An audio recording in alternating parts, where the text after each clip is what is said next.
kehadiran Tuhan bukan karena segala sesuatunya telah tersedia. Kehadiran Tuhan karena sikap hati kita kepada Tuhan. Amin. Ketika kita datang kepada Tuhan, ketika kita tahu, saudara, ini pengertian yang Tuhan berikan secara sederhana. Ketika kita datang menyembah Tuhan, kita datang dengan dasar pemikiran mau diberkati, ingin diberkati, ingin melihat jawaban Tuhan dalam pergumulan kita. Beda ketika kita datang dengan satu dasar pemikiran bahwa Tuhan, Engkau terlalu baik di dalam hidup saya. Ketika kita datang dengan dasar pemikiran mau berterima kasih, mengucap syukur atas apa yang Tuhan sudah berikan di atas kehidupan kita, sikap hati kita beda, saudara. Dan saya mau katakan, ketika kita datang dengan penuh ucapan syukur kepada Tuhan, mau menjadi anak yang tahu berterima kasih, saya mau katakan Bapak Ibu Saudara sekalian, Allah pagi ini disenangkan hatinya. Karena bukan kita melakukan supaya kita diberkati, tetapi karena kita sudah diberkati, maka kita melakukannya. Biarlah kita jemaat Tuhan, khususnya jemaat Betania di tempat ini, jaga sikap hati ini. Karena setiap sikap hati yang kita jaga seperti ini, kita akan melihat masalah itu sepele di hadapan Tuhan. Amin. Doa kita itu sepele kalau dijawab oleh Tuhan. Pergumulan kita, kebutuhan kita sepele di hadapan Tuhan. Saya mau katakan, kalau kita sudah menyenangkan hati Tuhan, apa yang tidak pernah kita pikirkan, apa yang tidak pernah kita dengar dan timbul dalam hati kita, itu yang Tuhan sediakan bagi kita. Bapak Ibu Saudara sekalian, pagi ini saya akan membagikan satu berkat bagian firman Tuhan, yang ini menjadi berkat dalam kehidupan saya secara pribadi dan keluarga. Mari kita buka bersama-sama di dalam Kisah Para Rasul 9. Kisah Para Rasul 9 ayat 13, 14 dan 15. Kisah Rasul 9 ayat 13, 14 dan 15. Yang sudah dapat katakan amin. Kita akan baca bagian firman Tuhan ini bersama-sama. Sekali lagi saya undang kita bangkit berdiri, kita akan baca bagian firman Tuhan ini. Kisah Para Rasul 9 ayat yang ke-13 sampai dengan 15. Kita akan baca bersama-sama. 3, 2, 1. Jawab Ananias, Tuhan, dari banyak orang telah kudengar tentang orang itu, betapa banyaknya kejahatan yang dilakukannya terhadap orang-orang kudus-Mu di Yerusalem. Dan ia datang kemari dengan kuasa penuh dari imam-imam kepala untuk menangkap semua orang yang memanggil nama-Mu. Tetapi firman Tuhan kepadanya, pergilah, sebab orang ini adalah alat pilihan bagiku untuk memberitakan namaku kepada bangsa-bangsa lain, serta raja-raja dan orang-orang Israel. Amin. Tuhan Yesus memberkati, silakan duduk kembali. Bapak Ibu Saudara sekalian, ini adalah satu kisah yang menceritakan bagaimana Saulus sebelum berubah menjadi Paulus itu bertobat. Dan ayat ini begitu, saya mau katakan begitu memberkati kehidupan saya. Kenapa Bapak Ibu Saudara sekalian? Karena di sini kita melihat ada dua cara pandang dan pemikiran yang berbeda, yang berlawanan. Ya. Kalau kita lihat di ayat 13, di situ Ananias ketika Tuhan menyuruh dia untuk pergi menemui Saulus supaya Saulus kembali disembuhkan, apa yang dikatakan oleh Ananias?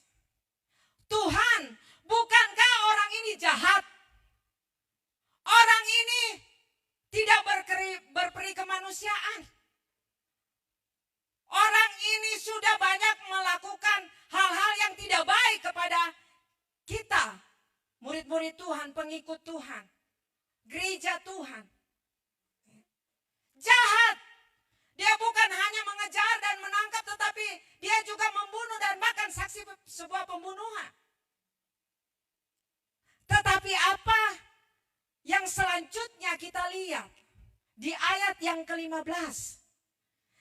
Tetapi firman Tuhan kepadanya, pergilah sebab orang ini adalah alat pilihanku. Amin. Beda saudara, kita lihat. Ananias melihat Saulus dari segi yang negatif. Bagaimana hidupnya sebelum dia bertobat. Dia tidak layak mendapat kasih karunia Tuhan. Dia tidak layak mendapat pengampunan. Dia sebenarnya harus dihukum. Kalau mau dalam bahasa yang sederhana, kas tinggal buta kasana. Seringkali kita manusia seperti demikian. Ketika kita melihat seseorang, kita tidak melihat apa yang dilihat oleh Tuhan. Kita melihat latar belakang. Mungkin kejahatannya, mungkin dosanya, mungkin kegagalannya. Mungkin ada sesuatu yang membuat kita terluka. Dan kita berkata bahwa lebih baik orang ini tidak mendapat kasih karunia Tuhan, supaya dia rasa ke sana.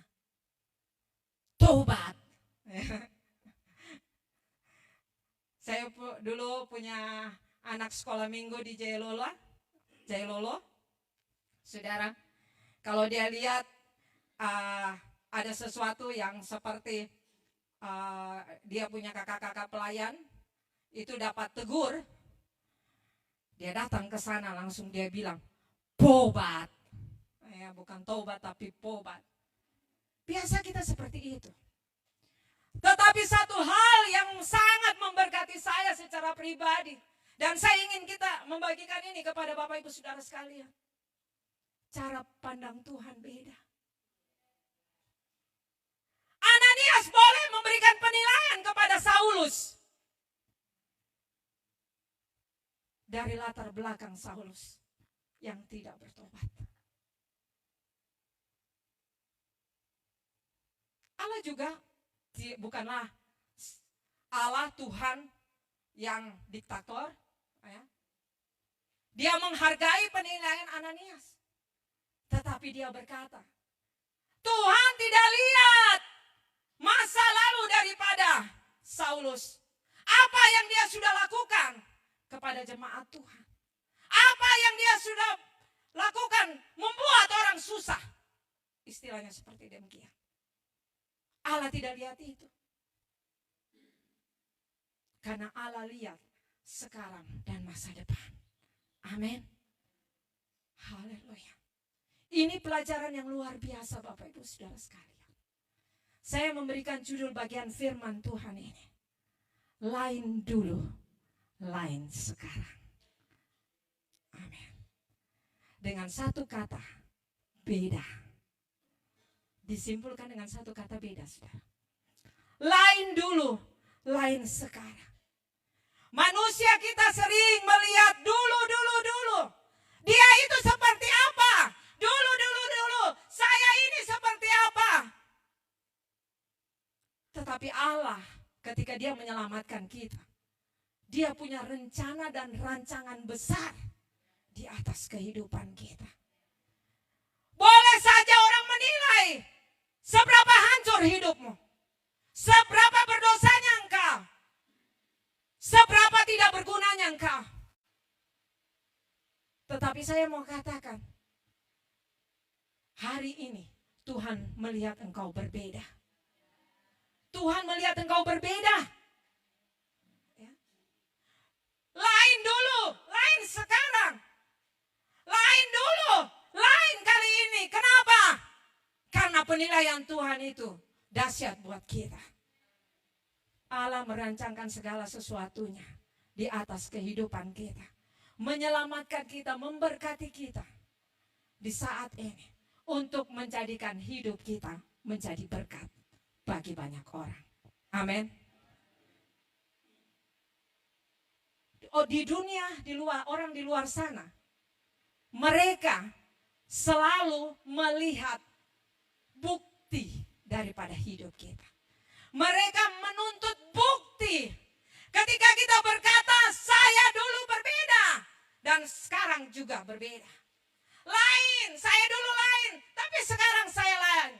Kenapa? Bertemu dengan Tuhan. Dan dunia, saya mau katakan, tidak akan cuma menerima begitu saja. Dunia menuntut bukti hidup. Bukti daripada kesungguhan hati kita kepada Tuhan. Bukti bahwa sungguh hidup kita diubahkan oleh Tuhan. Bukti bahwa sungguh hidup kita ini berbeda. Oleh sebab itu Bapak Ibu Saudara sekalian, menjadi orang percaya itu tidak enak sebenarnya. Kenapa, Saudara? Karena kita dituntut oleh dunia untuk menunjukkan bukti hidup kita. Tetapi saya harus berhati-hati dengan kata ini. Saya mau katakan, tidak gampang bukan berarti tidak bisa. Amin. Saya paling suka dengan kata ini, kalimat ini, statement ini. Tidak mudah berarti bukan berarti tidak bisa. Tidak sulit, ya tidak gampang, bukan berarti tidak bisa. Dengan pertolongan Tuhan kita pasti bisa. Oleh sebab itu Bapak Ibu sekarang yang dikasihi oleh Tuhan, kita harus menunjukkan perbedaan itu kepada dunia di luar sana. Supaya apa? Supaya hidup kita bukan menjadi batu sandungan. Amin. Seringkali kita mendengar pernyataan, katanya gereja pertobatan, hidup kok model seperti itu. Katanya sudah bertobat, tetapi tak beda dengan orang yang di luar. Katanya sudah bertobat, tetapi sini sana tipu orang. Katanya sudah diubahkan oleh Tuhan, tetapi emosi tetap saja nada tinggi. Bapak Ibu Saudara sekalian, kalau hal dosa mungkin seperti mencuri kemudian kita bertobat tidak mencuri, itu gampang, ya, kita maksudnya berubah dalam diri kita. Tetapi saya sampai hari ini bergumul dengan emosi, ya. Dalam keluarga seringkali anak saya ini menjadi alarm buat saya. Kenapa? Karena seringkali mereka bilang begini, Mama, dulu waktu mereka kecil-kecil, saudara, di anak sekolah minggu, ya. Kalau anak sekolah minggu, anak jemaat itu dia bikin ribut ke sana kemari, dia lari. Saya hanya pergi di dia dan bilang tidak boleh ribut ya. Tapi kalau anak saya, ini ada Tasya di sini, dia sudah dewasa ya. Dia bilang kalau torang, Mama cubit. Ya. Tapi memang hal seperti begitu mungkin kelihatannya simpel, sederhana. Tetapi hal seperti itu sebenarnya kita harus berubah sampai hal yang sederhana itu. Hal yang tidak dianggap, hal yang dianggap sepele. Kita harus rubah. Karena dunia butuh dan butuh bukti melihat siapa kita. Karena kalau kita orang percaya, orang ada di dalam gereja, saya mau katakan, seringkali kita bilang kita sudah bertobat. Tetapi dunia tidak hanya menerima itu begitu saja. Mereka ingin bukti, mereka mau lihat. Dan bukti itu seringkali ditemukan dalam hidup sehari-hari. Bagaimana kita berhubungan dengan orang. Bagaimana ketika kita di kantor. Bagaimana ketika kita ada di pelayanan. Bagaimana ketika kita berjemaat. Bagaimana ketika kita berada di tengah-tengah keluarga kita. dunia mau melihat bukti ini. Tetapi saya mau katakan, walaupun kita sedang berjalan, saat ini kita sedang berjalan, kita belum langsung sempurna. Dalam hidup kita, dalam pengiringan kita dengan Tuhan, kita tidak langsung jadi sempurna, Bapak Ibu Saudara sekalian. Ada proses yang kita lalui, ada proses yang kita lewati, dan waktu kita berjalan melalui proses itu, disitulah perubahan itu akan terlihat. Akan terlihat di dalam kehidupan kita. Lain dulu, lain sekarang. Sekarang kita beda. Sekarang kita beda. Tuhan tahu kita masih ada dalam proses dan kita sedang berjalan menuju proses itu. Karena penilaian Tuhan itu tidak pernah salah di atas kehidupan kita. Ketika Tuhan berkata hal yang positif di atas hidup kita, itu pasti terjadi. Hanya kadang-kala perlu waktu. Amin. Dan seberapa cepat kita mau rela untuk diproses oleh Tuhan, maka secepat itu kita akan melihat perubahan di dalam diri kita. Amin. Ya. Jadi kalau lamanya kita di gereja, Bapak Ibu Saudara sekalian, tidak menentukan kita ini sudah luar biasa. Lamanya kita dalam pelayanan tidak menentukan kita ini sudah berkenan di hadapan Tuhan. Ya. Yang mengukur kita berkenan di hadapan Tuhan ketika kita menjalani proses yang Tuhan izinkan. Dan akhirnya kita melihat apa yang menjadi rencana dan rancangan Tuhan di atas hidup kita. Sekarang kita beda, saudara. Ada dua hal yang saya ingin sampaikan pagi. Kenapa kita beda, saudara? Karena yang pertama, kita adalah ciptaan Allah yang baru. Amin.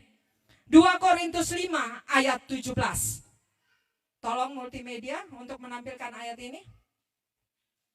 Sekarang kita beda karena yang pertama, kita adalah ciptaan Allah yang baru.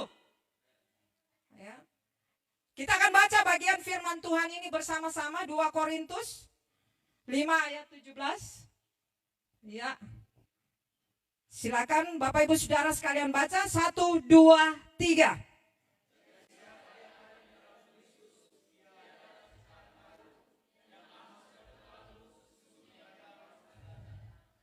Amin. Jadi siapa yang ada di dalam Kristus, ia adalah ciptaan baru. Bapak Ibu Saudara sekalian, ketika kita terima keselamatan daripada Tuhan, saya mau katakan Tuhan tidak pernah lihat masa lalu kita. Amin. Tuhan tidak pernah mau lihat lagi siapa dulu-dulunya kita. Kalau hebat yang diingat puji Tuhan. Tetapi kalau yang terhebat, astaga. Apalagi yang tukang bikin masalah. Mau ingat saja, itu rasa luar biasa. Tapi Tuhan bilang, saya tidak mengingat itu. Sejak engkau ada di dalam anugerah yang aku berikan kepada engkau, engkau adalah ciptaan baru. Yang lama itu sudah berlalu. Oleh sebab itu Bapak Ibu sekalian, saudara sekalian, jangan selalu ingat masa lalu. Saya mau katakan masa lalu ini seringkali menjadi halangan, rintangan bagi kita untuk melihat karya Tuhan di dalam hidup kita. Allah tidak peduli dengan masa lalu kita. Yang Allah peduli adalah engkau sekarang dan masa depanmu. Itu yang Allah peduli. Kalau Allah saja tidak peduli dengan masa lalu kita, kenapa kita harus ingat, Bapak Ibu Saudara sekalian? Biar orang tua mungkin bilang, dia ini anak terabaguna, terada guna dia, tidak berhasil. Anak ini, kalau saudaranya yang lain dia kakak-kakak hebat, kalau ini tidak ada masuk hitungan dia. Saya mau katakan pagi ini, engkau adalah ciptaan baru. Yang lama itu sudah berlalu. Mungkin saat ini, saudara, engkau terluka. Terluka dengan orang tua terluka dengan anak. Kita terluka dengan orang-orang yang ada di sekitar kita. Saya mau katakan firman Tuhan bilang, jangan ingat masa lalu. Tuhan saja tidak ingat. Karena setiap kita mengungkit masa lalu, pasti terjadi masalah. Tuhan mau kita sebagai orang percaya, kita memiliki hati yang mengampuni. Amin. Saya mau katakan mengampuni itu tidak gampang, Bapak Ibu Saudara sekalian. Ya. Saya cerita dari pengalaman diri saya. Saya terpisah dari orang tua saja sejak umur 1 tahun. Saya tidak diasuh oleh orang tua, ya, sejak umur 1 tahun. Dan saya diasuh oleh tante saya. Terus terang, tante saya itu bidan Belanda. Bapak Ibu Saudara tahu, bidan Belanda, orang-orang yang kerja di bawah Belanda waktu itu, bagaimana strengthnya. Salah sedikit, pak. Ya. Dulu itu sapu, batang sapu bukan kayak sekarang ya, pipa atau apa. Dulu kan kayu, kayak rotan begitu tebal, besar. Itu kalau saya melakukan kesalahan, pak patah. Dan sampai akhirnya, Bapak Ibu Saudara sekalian, saya kalau dipukul saya harus menangis. Karena kalau tidak menangis, orang tua saya, tante saya ini tidak akan berhenti untuk memukul saya. Ya. Saya sudah pernah menceritakan ini di waktu acara seminar pemulihan itu. Yang dulu ada MCC atau MCM pokoknya begitu ya, seperti itu. Ya. Dan itu menjadi luka yang begitu dalam di atas kehidupan saya.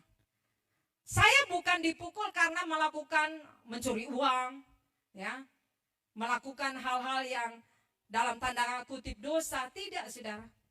Kalau saya cuci piring tidak sesuai dengan aturan, pukul, ya.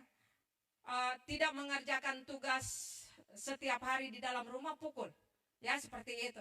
Saya hanya kenal gereja, pasar, sekolah, rumah, 4 tempat ini. Di luar dari itu saya tidak kenal. Saya cuma lewat-lewat saja. Ya, seperti itu. Saya kalau lihat ada satu keluarga, bapak, ibu dengan anak-anak, itu saya hanya lihat air mata saya keluar.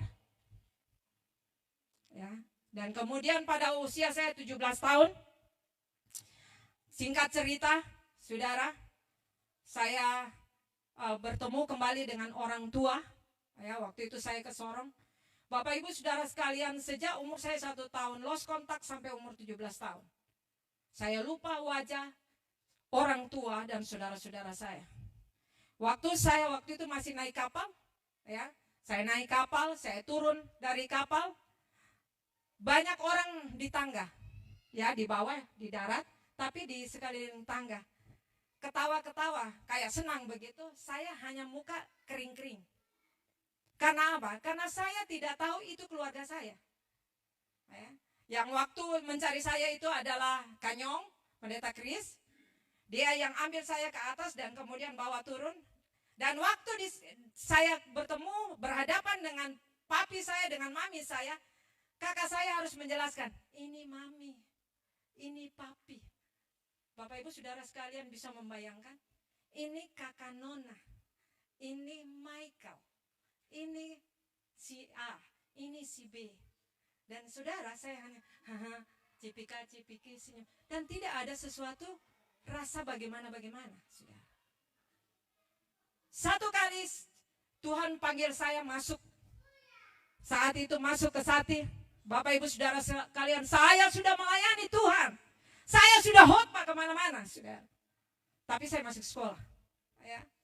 Satu kali ibadah awal semester ada KKR. Dan waktu itu Roh Tuhan bekerja luar biasa. Ya, Roh Tuhan bekerja luar biasa.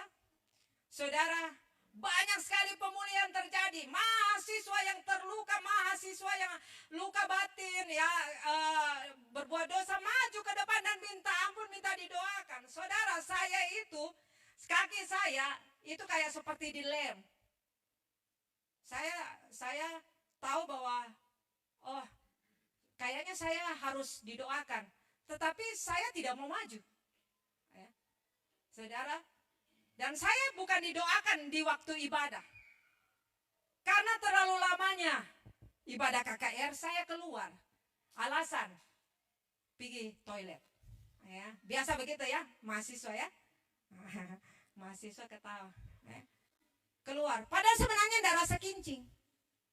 Keluar. Saudara, waktu saya keluar, saya dengar di kamar saya itu ada orang yang sedang didoakan.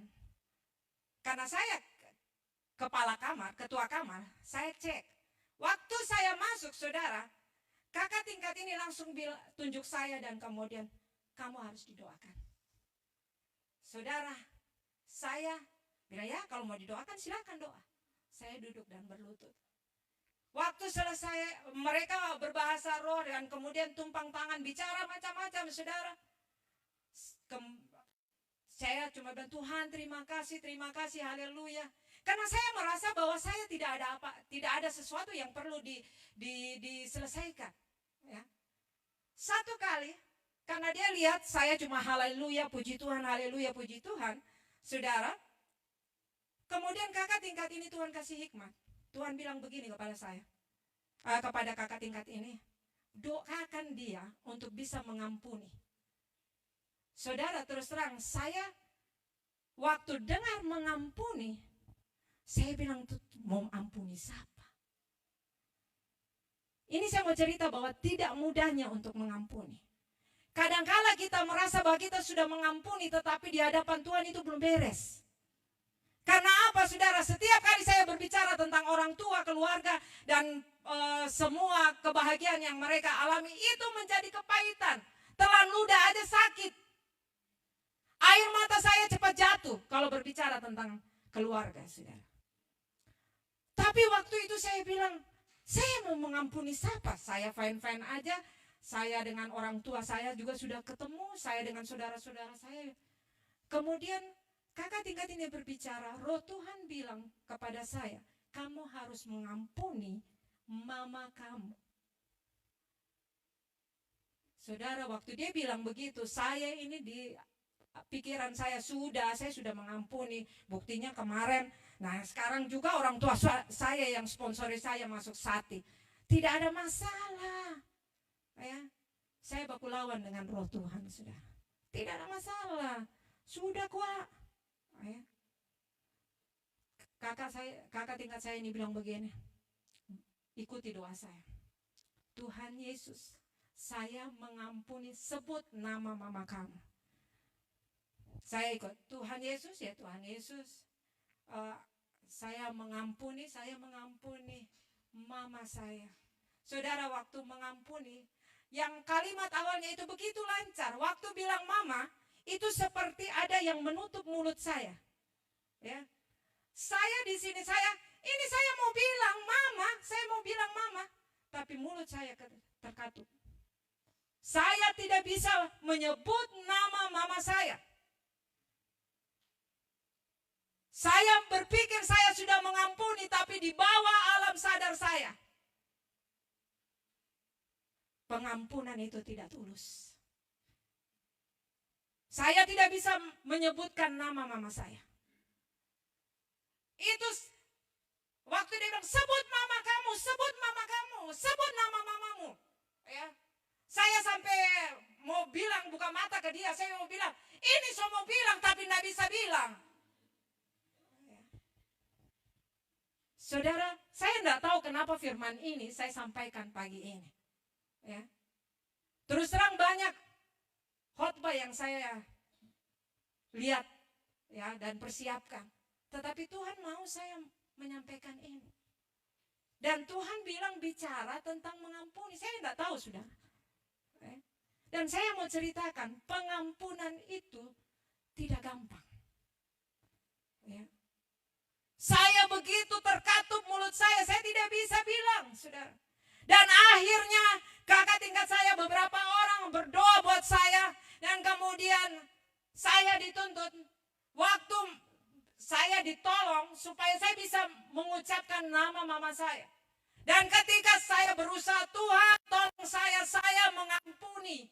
Ya, mengampuni mama saya. Saudara, waktu saya bilang, mama itu seperti kayak langsung kayak ada satu gedung tiba-tiba puff keluar begitu, saudara.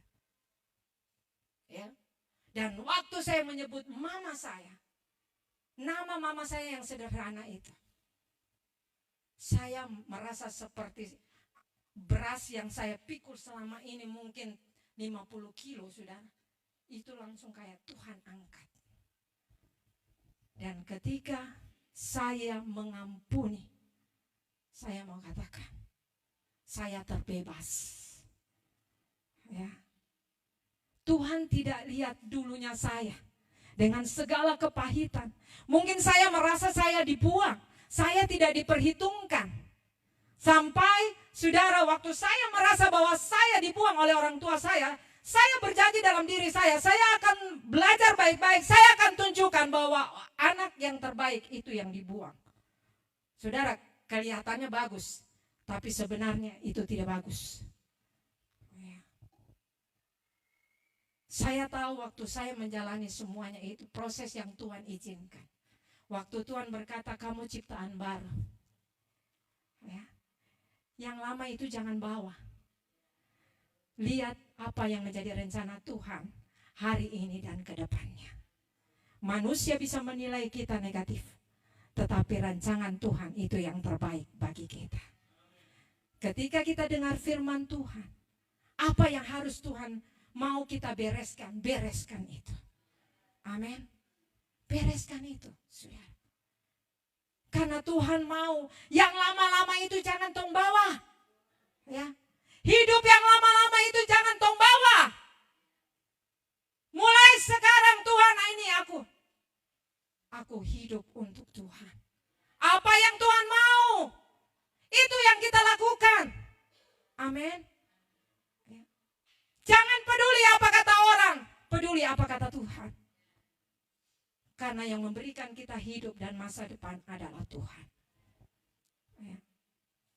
Kemarin kami ke Jakarta bukan karena mau liburan, tapi karena kakak saya meninggal, kami harus ke Jakarta. Dan kemudian kami ketemu dengan kakak-kakak tingkat alumni Sati. Dan ada 2 kakak tingkat kami yang dulu itu waktu mereka pelayanan ke Kupang, mereka bawa Bapak Pendeta Frans Mesak, suami saya yang ganteng. Ya, bawa suami saya dari Kupang masuk Sati, saudara. Dan waktu kami cerita-cerita, mereka bilang begini, waktu anak-anak mahasiswa baru yang kami bawa, yang kami perhitungkan untuk sukses, dia hanya sebut ini, dan ini. Cuma 3 orang. Nama suami saya tidak disebutkan. Ya. Karena mereka jujur, mereka bilang, waktu lihat kamu, saya tidak percaya kamu selesai dan jadi hamba Tuhan. Ya. Karena apa? Suami saya itu tukang pacaran. Tapi dia tidak malu, saudara. Ya, saya pikir dia malu kalau disebut seperti itu. Tapi dalam beberapa ini dia kasih tahu. Ya, dan saya melihat ini Tuhan. Ya. Dia tukang pacaran dan dia kalau belajar itu tidak pernah serius. Kalau dipanggil main bola kaki di lapangan itu cepat. Ya. Sampai waktu Pak Rumkeni bilang, panggil dia dan kemudian bilang, Frans, kamu akan pergi ke Ambon untuk jadi dosen di sekolah teologi di Ambon. Dia sampai gini, Om, tak salah. Saya bukan orang pintar. Om tahu toh saya. Tetapi Pak Rumkeni almarhum dia bilang begini. Apa yang pintu yang Tuhan buka, masuk saja. Nanti Tuhan bawa ke tempat yang dimana Tuhan mau engkau ada di situ. Dan saya melihat bahwa apa yang dikatakan manusia ketika kita tidak mengambil itu dan menyimpan di dalam pikiran kita. Apalagi perkataan yang negatif. itu tidak akan berlaku bagi hidup kita. Ketika rancangan Tuhan itu ada di dalam hidup kita. Ya. Bapak Ibu Saudara sekalian, saya melihat semua yang kami bisa lakukan itu anugerah Tuhan. Asalkan kita mau melangkah bersama dengan Tuhan. Jangan ingat masa lalu. Boleh ingat masa lalu, tapi itu untuk menyadarkan bahwa kasih karunia Tuhan, anugerah Tuhan itu besar bagi hidup kita. Saya ingat Yusuf, saudara. Waktu dia sudah duduk di tahta sebagai penguasa, saudara. Waktu saudara-saudaranya datang dan takut karena sudah tahu bahwa itu Yusuf. Apa yang Yusuf bilang? Kamu mereka-rekakan yang jahat, tetapi Allah mereka-rekakan sesuatu yang baik bagi. Mungkin hari ini kita tidak tahu apa yang akan Tuhan kerjakan ke depan. Tetapi ingatlah bahwa kalau engkau sudah dibedakan oleh Tuhan, rancangan Tuhan itu pasti jadi atas hidup kita. Masa lalu kita bisa boleh lihat sebagai apa? Sebagai warning bahwa ingat, anugerah Tuhan cukup bagi kita. Kesempatan untuk kita diperbarui oleh Tuhan terbuka seluas-luasnya. Sekarang bangkit. Engkau adalah ciptaan yang baru. Ya. Biar orang tua mau bilang apa. Suami saya itu gembala sidangnya saja tidak kasih rekomendasi buat dia sekolah Alkitab. Sedangkan salah satu persyaratan mahasiswa sekolah Alkitab harus ada rekomendasi dari gembala sidang. Kenapa tidak diberikan? Karena gembala sidang tidak percaya dia jadi hamba Tuhan. Saudara, waktu saya merenungkan bagian firman Tuhan ini, saya berkata, Tuhan, dahsyat. Amin. Kalau kita merenungkan siapa kita, adakah satu alasan yang dimana kita bisa taruh, Tuhan karena saya seperti ini, makanya saya jadi seperti ini? Tidak ada. Ya, kita tidak ada apa-apanya, tidak diperhitungkan. Tapi kalau kita bisa menikmati anugerah Tuhan, Tuhan mau apa yang menjadi pandangan Tuhan, mata Tuhan untuk kita, itu terjadi. Amin. Biarkan hidup kita dipimpin oleh Roh. Amin. Karena dengan Roh Kudus akan membawa kita kepada kemenangan, lepas kemenangan. Roh Kudus akan memampukan kita untuk melakukan apa yang tidak bisa kita lakukan. Karena untuk menyelesaikan segala masa lalu kita, tidak bisa dengan kekuatan kita sendiri. Kita perlu Roh Tuhan. Kita perlu Roh Kudus. Kita perlu Tuhan. Oleh sebab itu jangan pernah tinggalkan Tuhan. Ketika Dia mau mengubah hidupmu, rancangan Tuhan itu ya dan amin. Mengapa kita harus beda, saudara? Yang kedua, karena kita adalah surat yang terbuka. Amin. Satu ayat yang saya ingin kita baca pagi ini. 2 Korintus 3 ayat 2 sampai dengan ayat yang ketiga. Mengapa kita harus beda, saudara? Karena kita adalah surat Kristus yang terbuka, yang dibaca oleh semua orang. Kita akan baca bagian firman Tuhan ini bersama-sama. 3, 2, 1.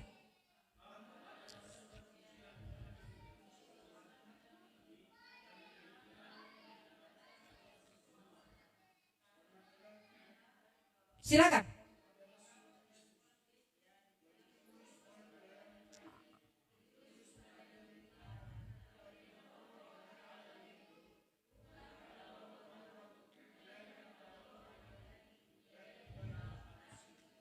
Amin.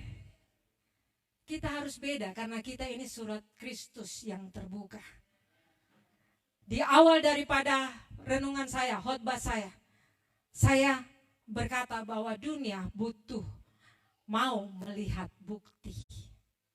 Kalau kita berkata bahwa kita sudah beda sekarang ini, dunia butuh bukti.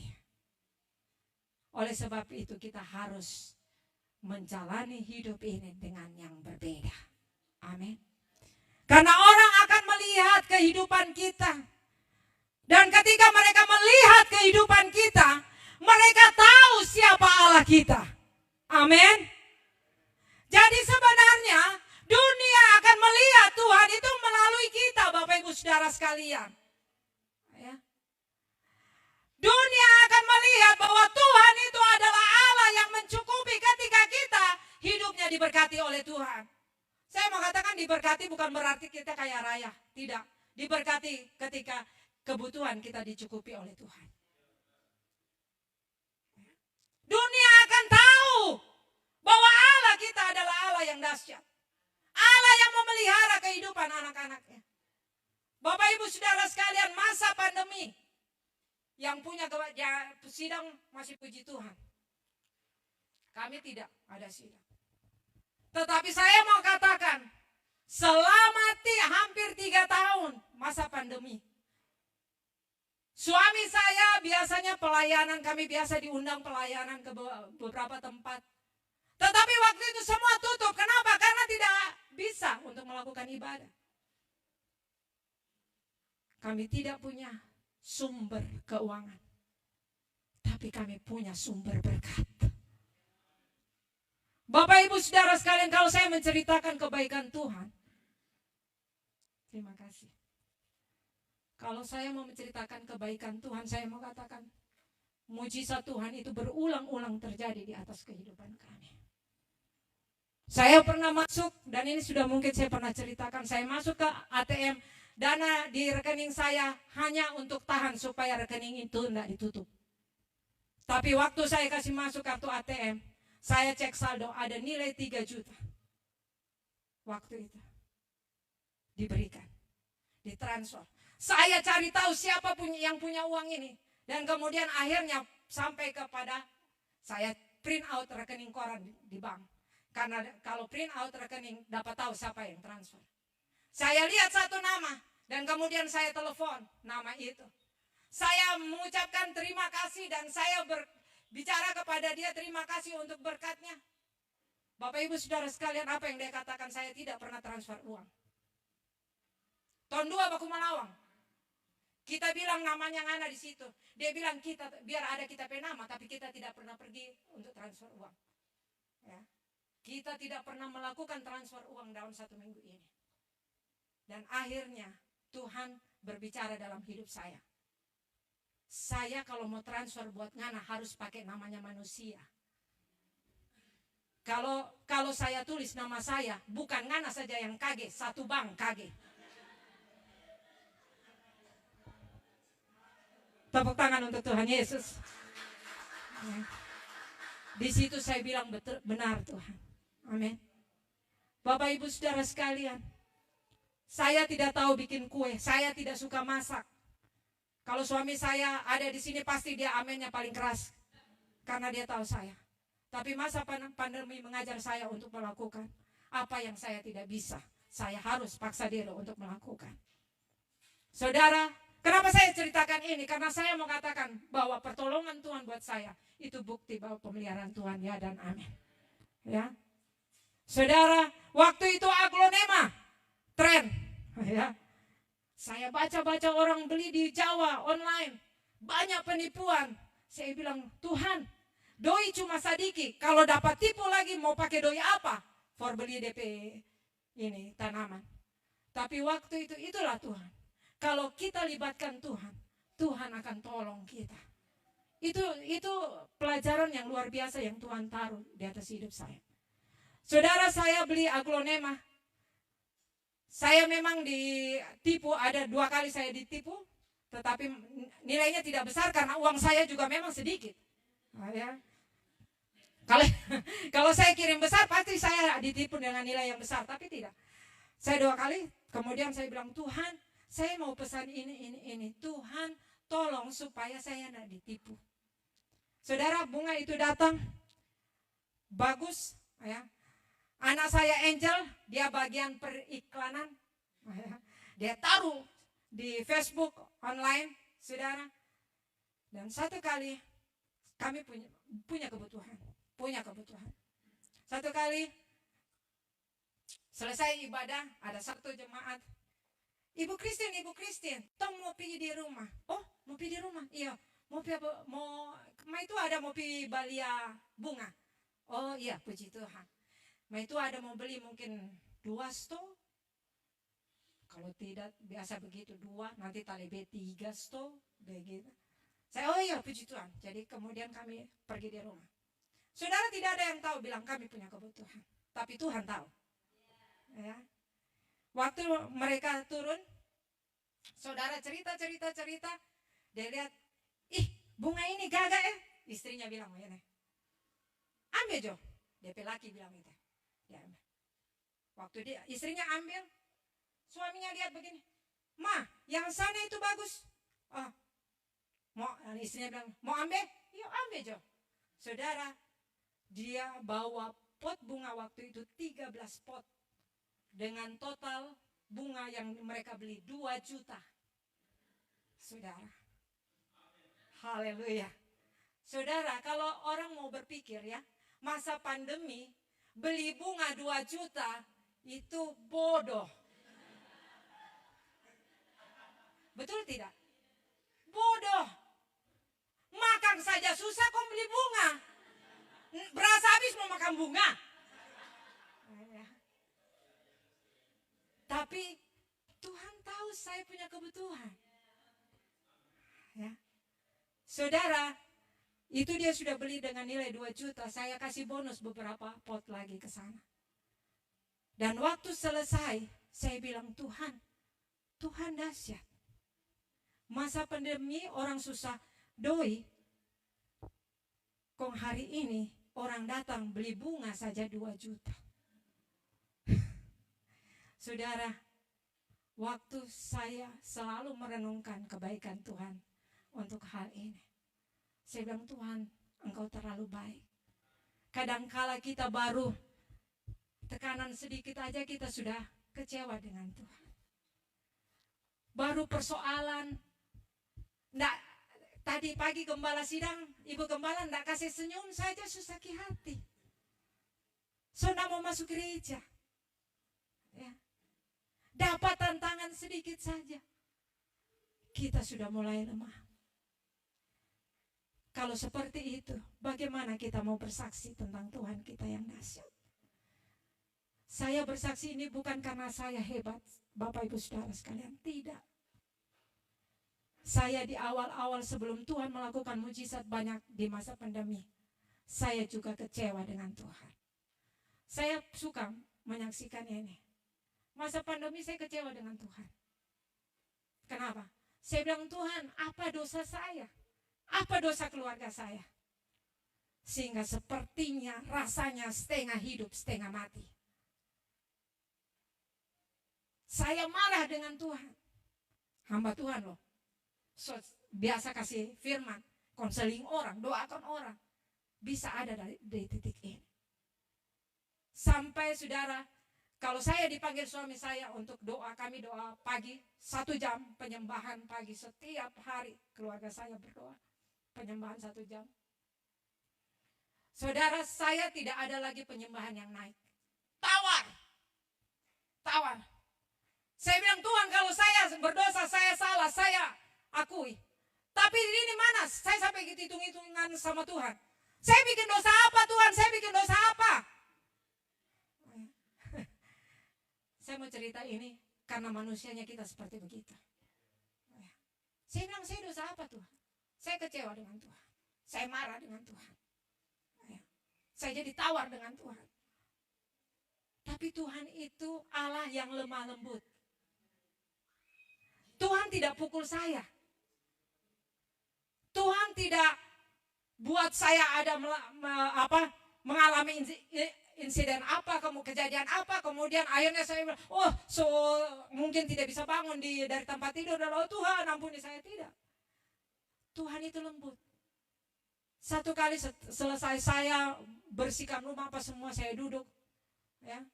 Tuhan bilang begini, Kristen, kamu marah dengan saya tidak ada guna. Tuhan bilang begitu. Tidak ada guna. Apakah kamu marah dengan saya? Ada sesuatu yang berubah dalam dirimu. Keadaan jadi baik? Tidak toh? Malah tambah stres. Suami baru bilang A, orang semarah. Anak-anak baru bilang C, kita semangamu. Jangankan anak-anak, jangankan suami. Anjing lewat saja kita semarah. Karena saya punya anjing 2. Kucing juga mungkin kalau ada lewat pada waktu itu, tapi karena saya tidak punya kucing, jadi saya tidak marah. Saudara, Tuhan bilang begitu. Kamu marah dengan saya, tidak mengubah identitas saya. Saya tetap Allah yang besar, Allah yang peduli, Allah yang mengasihi kamu, Allah yang pokoknya semua yang terbaik adalah Tuhan.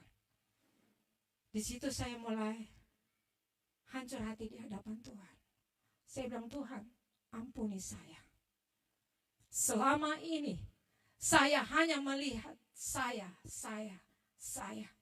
Dan saya harus berkata, Tuhan harus lakukan ini untuk saya karena saya sudah melakukan ini. Tapi saya tidak melihat kalau Tuhan masih kasih izin saya hidup sampai hari ini.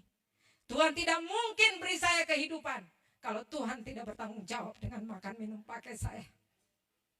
Saudara, ini pelajaran hidup. Dan waktu saya saya keluar dari ini, saya berkata dan berjanji kepada diri saya akan menyaksikan kebaikan Tuhan.